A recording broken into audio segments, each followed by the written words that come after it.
I think we can probably start. So thank you all for being here.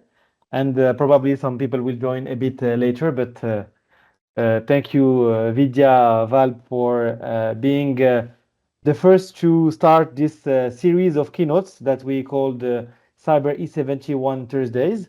So we are very, very happy to have you today with us. And we are grateful that you have accepted to join and be the first one to open this CyberE71 Thursdays. So very, very quickly, in a nutshell, Vidya has more than 20 years of experience in cybersecurity. She is the ex-head of cybersecurity and strategy at Karim, and today she is a virtual CISO for many organizations and has also an experience. She's also doing cyber transformation consultancy. So, Vidya, I think you have a presentation. I will leave the floor to you. And again, thank you very much for delivering this first keynote of Cyber E71. Thank you very much for having me at this forum. It's a really amazing pleasure. It's a lot of pressure actually to be the first one to speak at this forum. So thank you very much for giving me that as well on that lighter note. It's a pleasure to be here. Thank you everyone for joining and coming to listen to me. This is an absolute honor. Uh, Also, during the presentation, if there's any questions, please feel free to put them into the chat, and we can address them at the end as we move forward with them.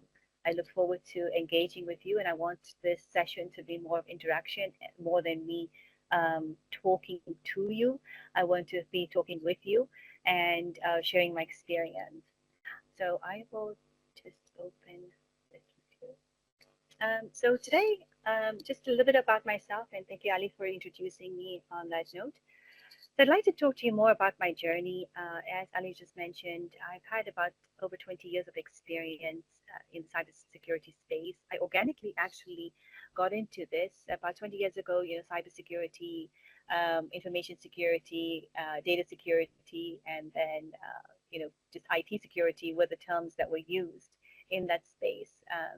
So that's how I actually fell into it because it just caught my interest in that area. Um, so the journey that I'm going to walk you through is just basically about the evolution of building a stronger cybersecurity posture. And as I was reflecting on how would and what example and what topic would best fit this this broader topic, I thought Kareem, being in this region, would be the best one to start with and actually use that as my base. So throughout my career, I've been fortunate enough to work across Europe, the US, and the Middle East, which has given me a broader perspective on unique challenges in each region. As a VCSO and a consultant now, I get to combine strategic planning with practical solutions and help organizations navigate complex security landscapes. My work is driven by commitment, continuous learning, and passion of cybersecurity. And it's given me a lot to learn, and I enjoy that more than anything else. Vidya, we can see. Oh, yeah, but thank you. Just we were seeing the first slide. Thank you. Thank you very much. Yeah. So let me just give you a bit more of that as well. I also am an advocate of women empowerment and in cybersecurity, and I'm an active member of a forum called Security in the City, which is actually very global. It's in New York, London, Singapore, and we're looking to start up one here in Dubai as well. Um, as I mentioned, that the journey I want to walk you through, giving you understanding of how to actually build a more dynamic posture is around the organization Kareem. So when I joined Kareem, this was in 2018, it was still in the startup phase.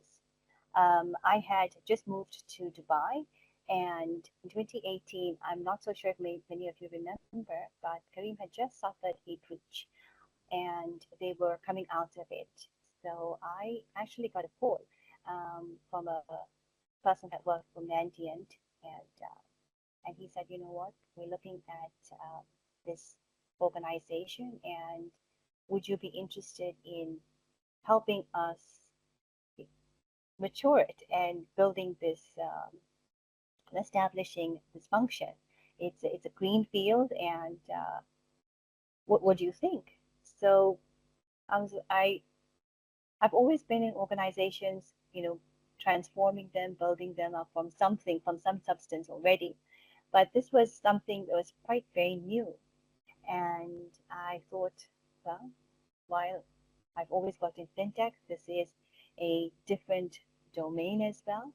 And it was a nice challenge. So I thought, hey, you know what?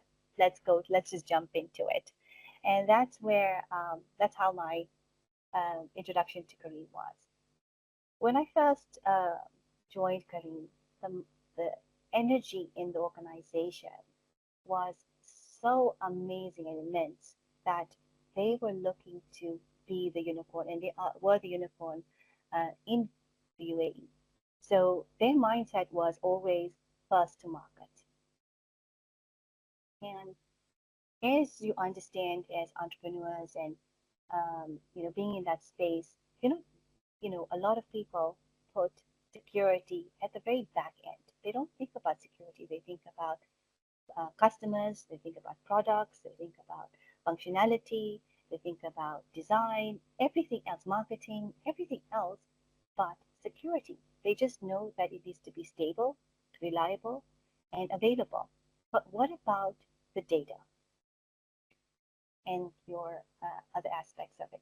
That really is something that's an afterthought. So that's where my journey with them started. As we analyze what happened and where we need to be and where they want to go, we quickly also understood that, being a startup mindset, you cannot put stringent controls in place. So we needed to make sure that whatever we put in place is going to give agility and not slow down the business. But also ensure that we put in enough controls in place so that we enable the business to move, but also give the sense of trust and security to both our customers, our colleagues, our captains, and our partners that we were working with, right?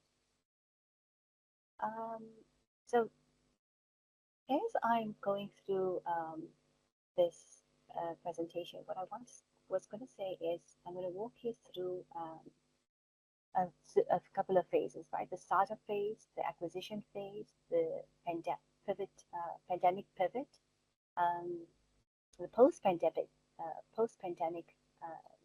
restructure, and then divestment and service positioning of it. So let me move on to this part of it, where the introduction to security in dynamic business environments. And the reason why I say that the organization was very dynamic is because they were still building up and getting stable with the ride-hailing business. In addition to that, they were looking to expand and provide other opportunities and expand the platform, not only in Dubai, but other regions as well. So that basically made us look at security from different aspects of it, saying, how do we have security put in place, but ensuring that we've got everything else there? So as the slide said, the reflection, our early attempts to introduce stricter controls, like limiting admin rights, we've really faced lots of resistance because, again, that slowed down people to get things in place. But we had to come up with a more bespoke process for them to ensure that we've got those safeguards there. Laying down the foundations. So this is where the first part of the strategy we were looking at and thinking, well, what are the basic controls that we need to put in place for our organization based on the the audit reports, based on the findings from the breach, based on our leadership posture, based on our risk posture. All of those things needed to come into place in order to ensure that we have the right set of foundations of security for us. So one of the things that we were also, so just an example of it was the rolling out MDM, right? Everyone had access to everything, but then also everyone could access everything through their mobile devices. They were doing having, BYODs was not was more mainly enforced. There was no CYOD. So BYOD is being your own device, and CYOD is company initiated devices. So what we did was we asked, we enforced MDM, and with that there was a huge, conversations and turmoil in the organization. So if you install MDM, will you be able to see my data? Will you be able to access it? Will you be able to see my photographs? Will you be able to see my chats? Will you see my emails? And we had to basically resolve all of those questions and panics that people had. And when you're working for a tech startup, you also have very smart people who Google things, who research things, and will challenge you to the brim of everything. So we had quite a lot of interesting conversations through that time. Then aligning security with our new acquisitions, right? So as we moved through those motions of putting in the basic security controls in place and frameworks in place, one of the other things that we were looking at is being acquired by Uber. So in 2019, 2020, that's the next phase for the organization. And as you go through our mergers and acquisitions, there are a number of things in due diligence that you have to prove and put in place. So we had to ensure that our organization was now fit to actually go through that process. So we went through an 18-month process where we had to revise all our controls, put in stricter controls and process to meet our parent company. And as you know, Uber is a listed company in the US. So our postures needed to meet their security requirements. And that's the only time that the deal close actually happens. We had to go through lots of gap analysis and put in new sort of practices in place, shift left, for example. Vidya, can I ask you to speak a little bit louder because your mic is a bit, sorry. Thank you so much. Thank you. Sure. And at times, it actually felt like we were, forcing a square peg in a round hole, because we did find a lot of, aspects where we needed to quickly turn around our security posture. And that's where a lot of leadership commitment was needed, and the culture needed to change. Our mindset needed to change. And once you have commitment from your leadership, and you have commitment from management, and you have sponsors to build that into your product, and everyone starts thinking about, okay, what are we doing with our data? How are we developing before we actually push something into production? Are we testing it? Are we doing the right things in place? We had to develop protocols to ensure that, because we are complete AWS shop, so ensuring that nothing is left open in an S3 bucket somewhere. So we had to put detection controls in place. We had to, there were lots and lots of different simultaneous and parallel security programs and projects going through, with also ensuring that our business isn't impacted, our productivity wasn't impacted, and everyone was able to still do and function at the pace that the business needed to perform. Any questions so far? Let me just stop for a second. Any questions so far? Yes, please. If you have any questions, please feel free to write on the chat. We can also unlock your mic if you want to ask a question directly. I think you are very, very clear, Vidya. And there is a first question. For website hosting on startups level, would you say AWS security measures are sufficient?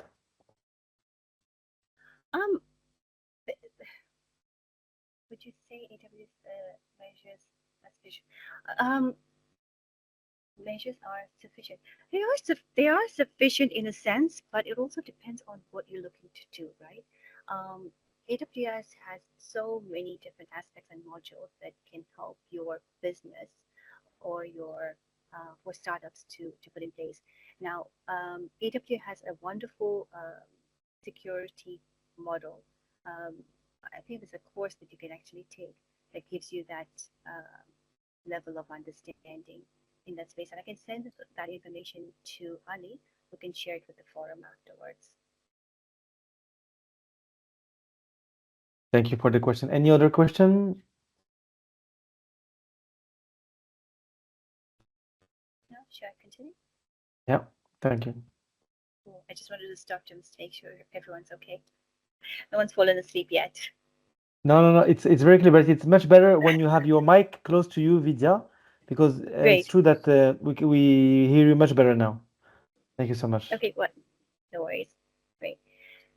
So then I'm sure everyone has also remembered the pandemic, or has everyone forgotten the pandemic? I don't know. I call those the lost years of my life, in a sense, but sometimes not, because during the pandemic, our organization was really working very hard, and because Kareem was a ride-hailing company solely, that was put to a pause. So quickly, the business had to pivot and think very quickly on how they needed to, what other business verticals needed to become the cash cow. And that was delivery, that was, bike, because people were taking bikes and things like that. And I believe delivery and food were one of the ones that became the surge of what we needed to help and put in place.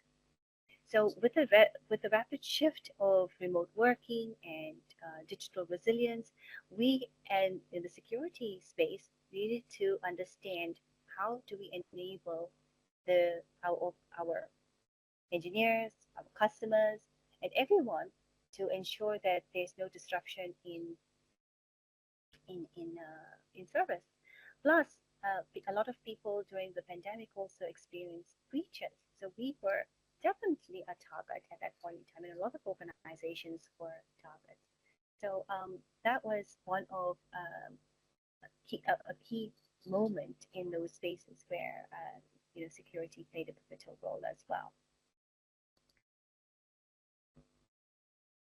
After the pandemic, where we knew that everyone's coming back to normality, and how do we now expand into different areas? The food had already started getting a lot of traction during the pandemic. Then it became deliveries, and then bike, and then soon after, we launched the digital wallet, which is Kareem Pay today, as you all know it, and that's one of the nicest features that was, I think, available through the Kareem app, and then also the remittance.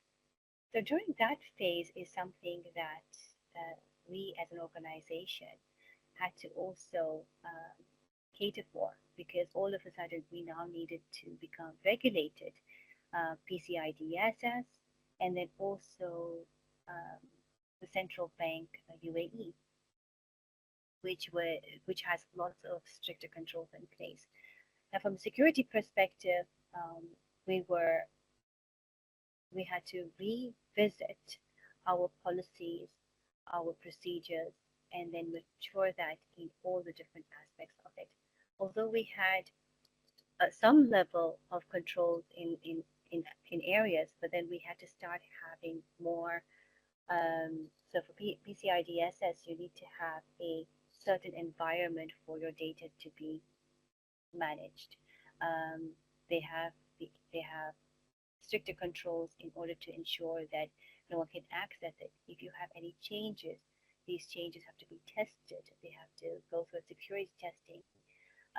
So we need to ensure that all of these are also in place at that time. So when you're building an organization, moving from green to then moving it to an enterprise and operating into a different space altogether, there's always a revision of strategy, your maturity model, your assessments, and your business is something that always relies on you to ensure that you're keeping your customers safe, your data safe, and your applications safe.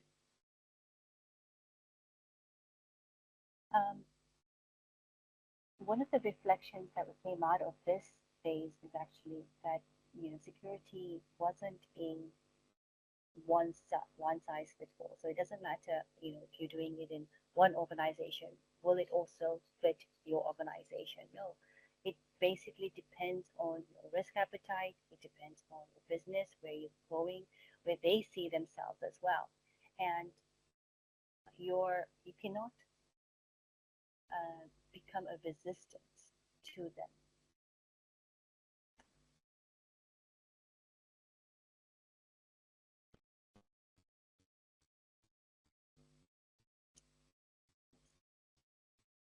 Vidya, maybe I have a question for you here. And so, in terms of cybersecurity, you think that the pandemic has increased the awareness of everyone about cybersecurity, right? I think so. There has been definitely a more increase in cybersecurity awareness. People are much more vigilant in that space. During the pandemic as well, we remember us registering on our data on those health apps and stuff like that. So there was I'm not so sure if anyone else experienced, but there were a lot of phishing attacks. There were also lots of ransomware. There were a lot of, all of these sort of attempts at that time as well. And even now, they continue to increase. I'm sure all of you have also seen the news with the deep fake that happened in, I think it was Hong Kong. That's a very good point. And we have one of our startup of CyberE71 that is creating a solution to be able to identify deepfake videos. So I think also we can see that many different challenges raised after COVID are now being tackled by the startup that are joining CyberE71. So thank you for raising this point. No, definitely.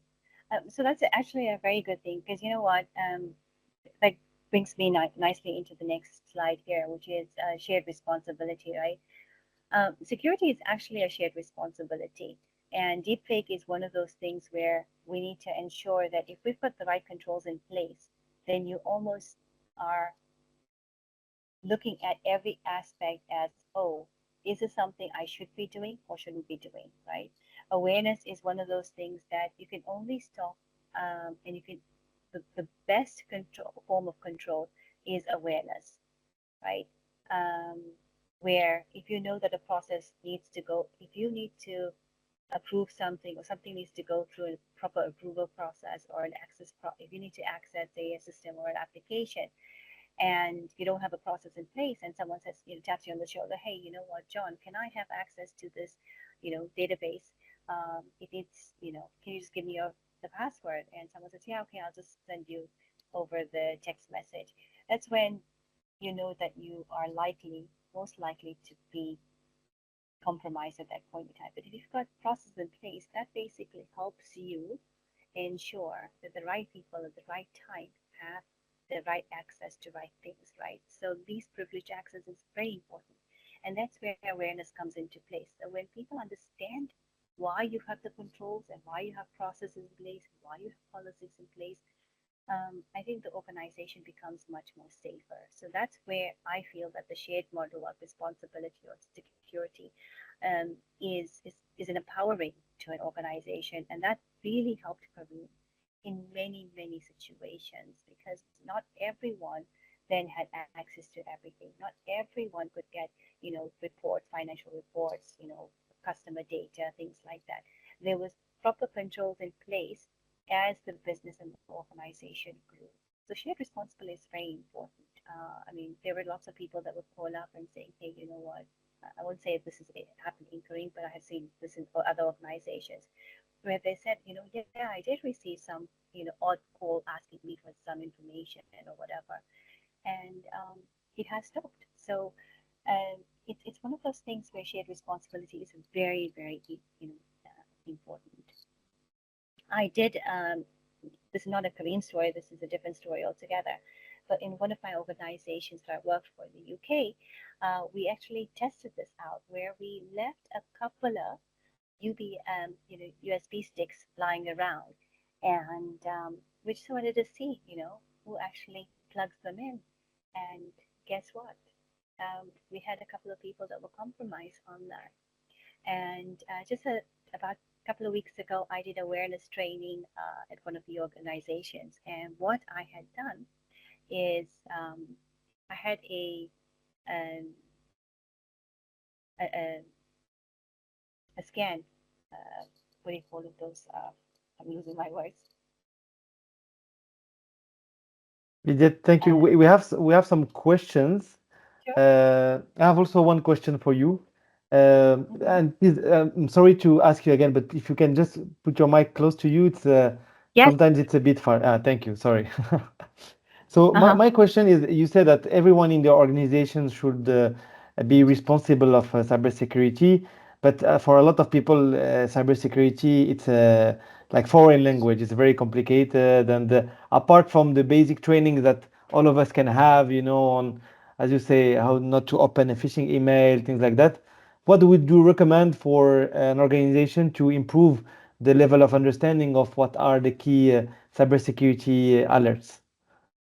So I think so some time ago, a lot of organizations would employ these awareness training modules, and they have a little video that you go through and you watch and you learn through. But there's a lot of new content that's out there. For example, Know Before is a great organization. I'm not promoting it by any chance, but they are one of those organizations that does have really nice content where they're interactive and then can be done there. But then also, as you as you know about awareness, it can be interactive. You can basically either understand it. Like when we went to, has anyone gone to GITEX this time around? At the dark stage, there was a very, very, very interesting talk done by a red hatter, where he actually showed how deepfake can be done. He just downloaded a couple of um, modules or apps that were available, readily available. He put the green screen behind him, and he was able to change his voice, his appearance, and everything else at that point in time. So having hands-on or having demonstrated awareness is a great way of getting people engaged. Thank you. We have many questions for you. Do you Okay. prefer to read them, or should I read them for you? I'm happy for you to read Yeah. them. So the first one is from Ahmed El Shamsi. So what's your take on strengthening cybersecurity awareness amongst younger generation, and how would this impact the security level in the future? That's a very, very good question. I think awareness is very important from a very young age, right? So cybersecurity awareness is something that I'm also doing at schools, and I frequently speak at different schools and giving them some awareness around that. And it can start with very simple things as just as access to your applications, access how your settings are, and as the younger generation understands why it's important, um, I think it plays a big role for the next for everything coming in the future. For example, I've got my nephew, he is now 9, and he is quite cybersecurity aware and savvy. I mean, if someone asks him, will you join, my game on Roadblocks? He's actually, no, I'm not going to be joining you. He knows when to actually, use his real name versus, create a fake name of it. And he's very transparent, and he asks, why do you need my name? Why do you need my information? So he's quite savvy at that point. So I think being aware of where your information is using, how you're using it, and how things are being accessed is very important. I think in this digital age, we have to become more savvy at it. We cannot be ignorant to it. How old is he? Your nephew? He's 9. He's 9. Okay. So from this age, we can start to be aware of what are the main risks of and the main traits that we can find online. Of course. Has anyone listened to the podcast called Darknet Diaries? It's a really, really great podcast that you can tune into. I'm not advocating for it, but I do listen to it at times, and they do have some really nice stories of compromises and amazing security stories around that. So that's something you can listen to. Thank you. So we have another question from Majid Al-Majani. How do we classify deepfake messages, or do we classify them today, and who are creating them? Are some designed solely for views or to create social mistrust? Very, very technical question. I know, Majid, so I know this question is very technical. So how do you classify classify deepfake messages? If you, I don't think there's a way of actually classifying deepfake messages, because these are messages and things that are built into your scene. So they do have ways. I would say, I think that's what I'm understanding. I'm sorry if I'm misunderstanding this question. So I think my understanding is there are many different reasons why deepfake are done. Maybe some are only to create. Maybe we can ask Majid. We can unlock the mic of Majid and ask him to ask the question if he's willing to ask the question. Let me see. Hello, mic. Majid, your mic is allowed if you want to ask the question. Sure. Good evening, everybody. Basically, it's when we have different types of deep fake coming out today, right? And you can see through the US elections, initially there were some fake videos coming out, and then they caught them and then they removed them. But those deep fakes were designed to create mistrust amongst communities and then sway the ballot. Now we know that the question now is who is actually creating them. If it's really easy to create them, how is it that they get created, they get published, and like what are we doing to stop them? And then there was one that came out recently which went viral about the Egyptian pyramids, right? Where it looked so real, right? And we understand that it was built that way through AI, but it some people might. I do remember some people coming up thinking that is that really how we think they were built? So are we how much, I guess the question is how much work is being done today on researching deep fake, and are we classifying them? Are we saying are we using them to what's the worst deep fake have we seen, or are we trying to is it potentially going to be used to trick certain individuals? You know what I mean? That's I think that's a very interesting conversation, and it's a topic of its own altogether. But let me just address it as best as I can. So deep fake is something that is being done across the globe, right? There's applications and there's tools and there are people and there's communities that are doing this. How do you hunt them down? That's a question that every, I think, authority out there is trying to also figure out.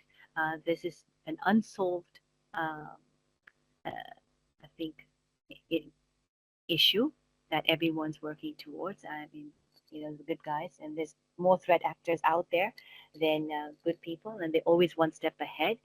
But what we are doing, or what we should be doing as a community, is when we see something that's not correct, that is a deep fake, we should be sharing that and communicating that. Who's creating them? Why are they creating them? Your guess is good as mine. I think there's a lot of people that want to do it for, like you said, for creating more social, going viral, getting more likes, all of those things. And some people just try to do it as much as they can, just to see, can they be better than the other person. So I think I couldn't know how to answer that question, because there's a lot of people doing that right now.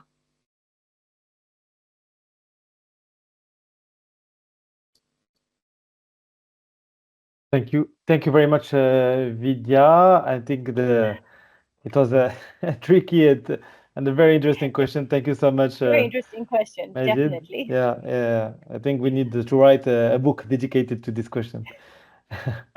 We have another question from Oscar Lepe. So, how important is to have documented processes to support the agile adoption and improvement of cybersecurity? That's a very, very good question. I don't think there's a quantity that I can put a number of how much.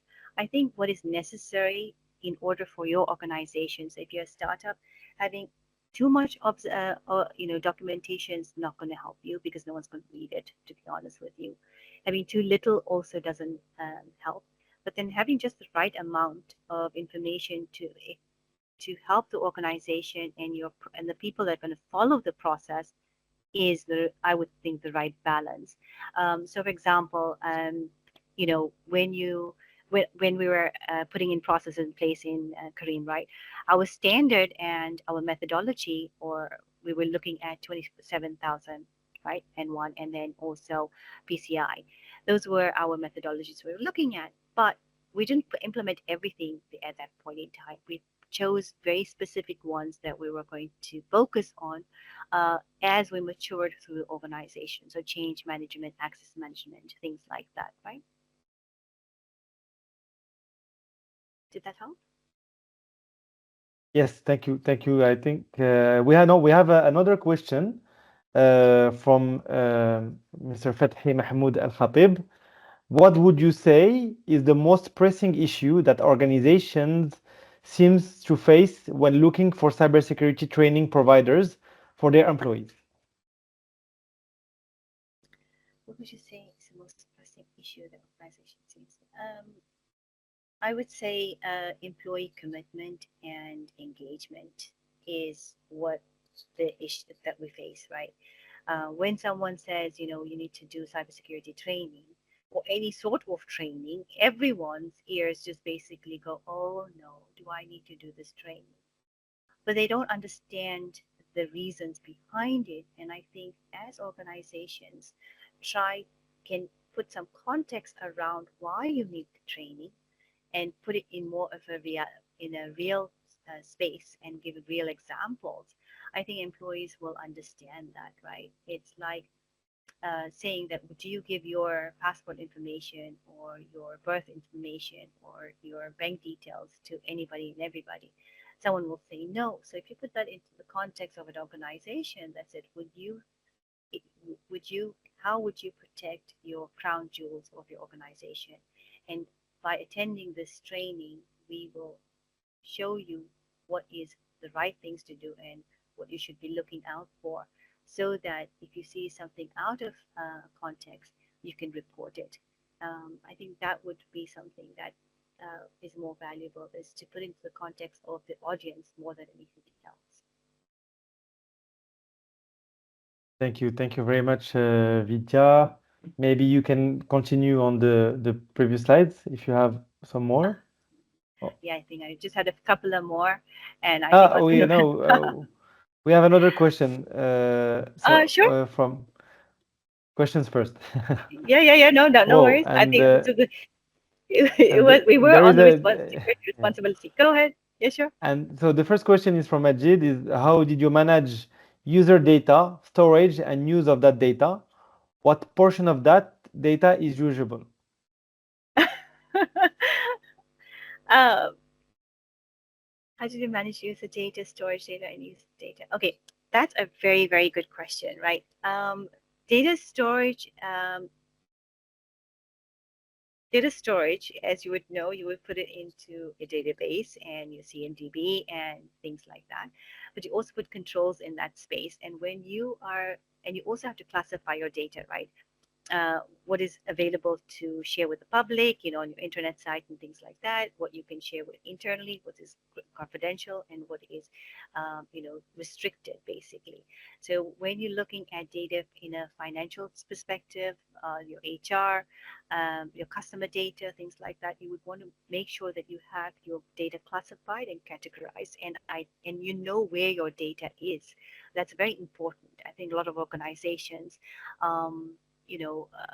from the offset, just start gathering data and you get churn of data, but you don't know where your data is and how it's flowing. What's the integrity of the data as well? What's your source data? That's also very important. And then what's the other part of it? The storage and the use of that data. So I think I answered that by understanding where your data is, how it's being used, who's using it, where it's accessed, and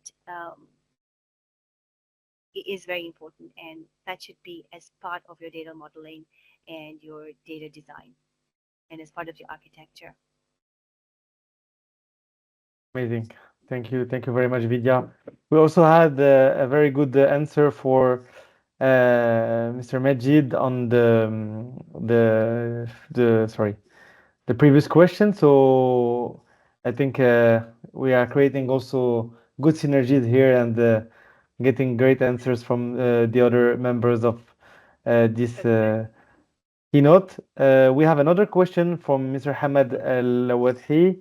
How can we streamline the POC process for a new startup, especially when the companies we are trying to collaborate with are hesitant to share data, which is understandable? So POCs are done on several different aspects, right? It depends on what the POC is, what your objective of the POC is. Is it a system or is it an application? And sometimes what you can do is ask for a segregated environment where you can show and demonstrate how your application or system is running. Sometimes you can have a space that is on a different network or a different server where it's not going to impact and touch the organization's production systems and applications and networks. So I'm being vague because I'm not so sure too much about exactly how you would do that depending on your systems and application. Thank you, Vidya. I think now we can continue on the slides. I think it was just the end anyway. Yeah. We were there. So I wanted to just say, just remember, security is always a shared responsibility. It's not only the responsibility of the security department or the people within that space. And share experiences and share awareness is always the way to look at it. And then I just want to say a big thank you for having me on this forum. If you've got any questions later on, even after this, please get in touch with Ali, and I will, if I can be of any service, I'm most happy to do that. And I would leave you with this thought that security is not the destination, but a continuous journey of vigilance, adaptability, and trust. So as you embark on your own journeys and move forward, I hope that you all keep security in your as part of your DNA as well. and foster it. Thank you very much, Vidya. I think we couldn't have a better start for this keynote sessions. It was very interesting, and also for people that don't know like well the technical aspect of it, like me. It was I learned a lot today thanks to you. So thank you very much. Maybe we still have a few minutes if someone wants to raise another question. We still have some few minutes, so please feel free to ask more questions. But once again, I would like to thank you for this amazing session. We've learned a lot, and now I think a lot of people will get contact with you to ask you some questions, I'm sure. So, no more questions.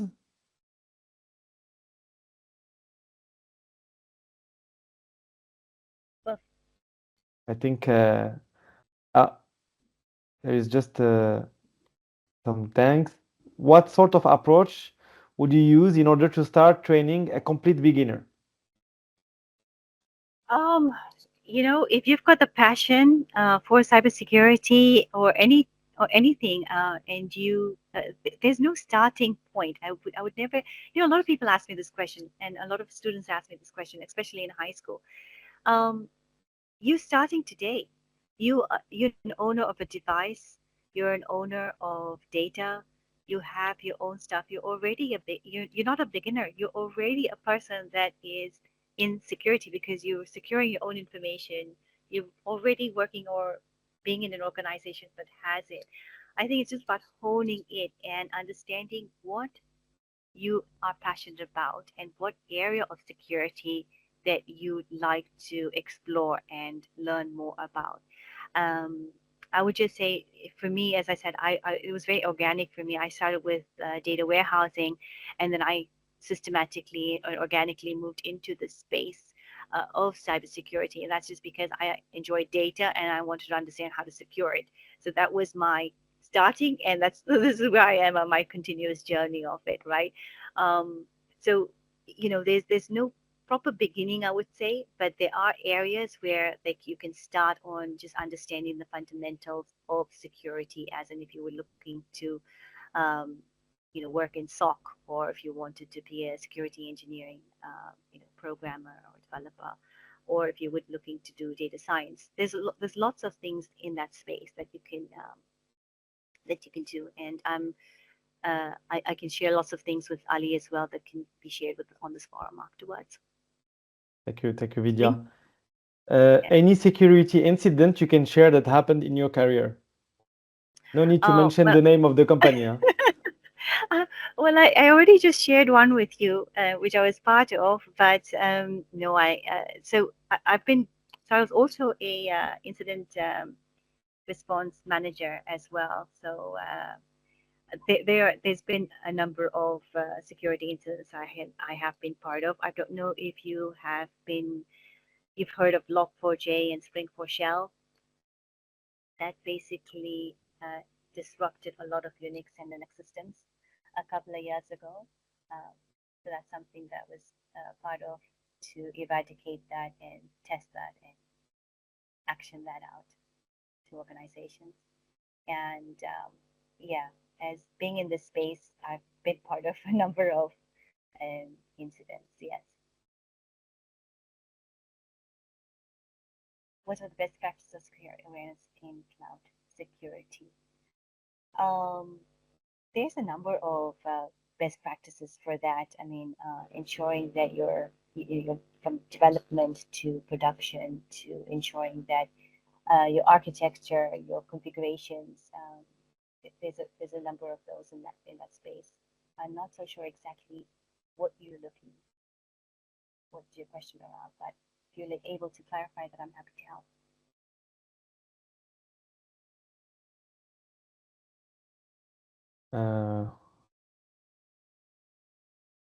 Any other question?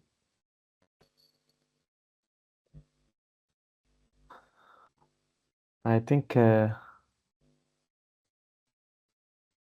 we have no more questions, but thank you again very much, Vidya. It was a great session, very interesting. and looking forward to working with you in the future for CyberE71 or in any other context. And it was a great first CyberE71 Thursday, and we hope to have you with us in the next sessions.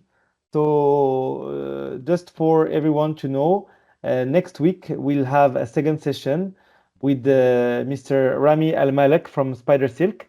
So you are all invited to join.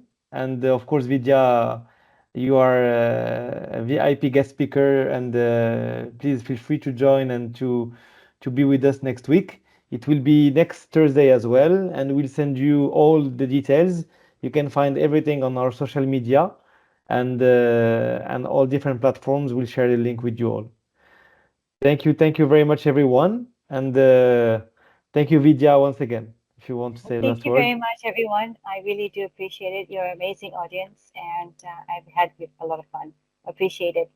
Thank you very much. Thank you so much. Thank you. Have a good evening, Thank everyone. you. Thank you, Ron. Bye-bye. Bye.